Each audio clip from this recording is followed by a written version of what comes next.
আজ আমি বানিয়েছিলাম বিহারের একটি জনপ্রিয় খাবার ঠেকুয়া। তা ঠেকুয়া কম বেশি আমরা বাঙালিরাও সবাই খুবই ভালোবাসি, এত সুস্বাদু একটা খাবার। তা চলো দেখা যাক আজকে আমি কিভাবে ঠেকুয়াটা বানিয়েছিলাম, সেটাই তোমাদের সাথে শেয়ার করি। তো নমস্কার বন্ধুরা, আমি পায়েল পাল, আমার চ্যানেলে তোমাদেরকে স্বাগত জানাই। প্রথমে আমি নিয়ে নিয়েছিলাম আটা, ময়দা, সুজি। তারপরে নিয়ে নিয়েছিলাম কিছুটা শুকনো নারকেল কোড়া, দিয়ে দিয়েছিলাম কতগুলো চিনি আর একটু মৌরি দিয়েছিলাম। দিয়ে আমি এইগুলোকে একটু ভালো করে মিশিয়ে নেব।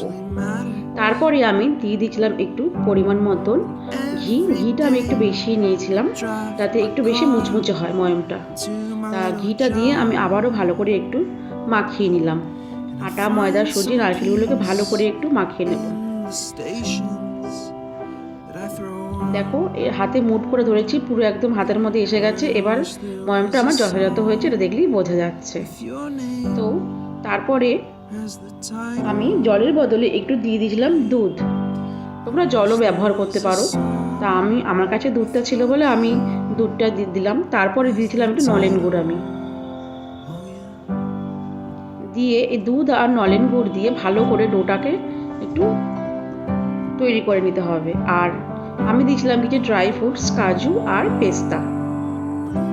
তোমরা অনেকে কিশমিশ আরও অনেক কিছুই ড্রাই ফ্রুটস দিতে পারো। আমার কাছে ছিল কাজু আর পেস্তা, আমি তাই দুটো দিয়েছিলাম। তো দিয়ে দেখো ভালো করে একটা আমি ডো তৈরি করে নিয়েছি। নিয়ে এবার সব লেচি একটু তৈরি করে নেব। দেখো আমি সব লেচিগুলো তৈরি করে নিয়েছি। এবার এগুলোকে আমি একটা করে ডিজাইন দেব। দেখো আমি কিভাবে, আমার কাছে কোনো ছাঁচ ছিল না, তাই আমি এটা ছুরি দিয়েই করে নিয়েছিলাম ডিজাইনটা। আর কাঁটা চামচ দিয়ে সাইডগুলো একটু পাতা পাতা টাইপের ডিজাইন দেওয়ার চেষ্টা করেছিলাম।